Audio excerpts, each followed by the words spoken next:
ไม่ก็จำไรใจเรามันแค่ใจจำลองจำเลยจำเป็นต้องยอมจำใจแค่นั้นเองสุดท้ายต้องมาโดนเจ็นั่นน้ำตาหรือน้ำทะเล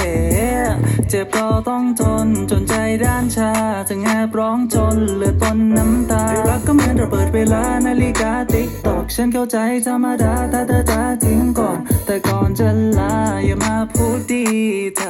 ถ้าแค่ไม่ต้องการให้ฉันได้อยู่ตรงนี้ไม่ต้องรอที่เธอนั้นบอกว่าอยากกอดก่อนจะไปก่อนเธอจะลาไม่ต้องมาบอกว่ารักเห็นไหมว่ามีน้ำตาไม่สงสารกันบ้างเลยคำที่บอกกันที่พูดมันอยู่ซ้ำๆฉันว่าเรื่องพันนั้นมันน้ำลายปลาที่เธอเคยบอกรักฉันเพียงเท่านั้นคำโกหกว่านั้นจะเราจะได้รักกันไหมเป็นคำถามที่ยังคล่องใจเธอไม่รักใครเขา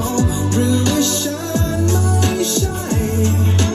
เรื่องเดียวที่อยากรู้ถ้าเธอไม่ได้รักกับเขาเธอจะมองฉันยังไงถ้าหากเราไม่จะชาตายถ้าหากไม่ใช่เขาจะเป็นฉันได้ไหมหรือความจริงไม่ว่ายังไงเธอก็ไม่รักฉันอยู่ดี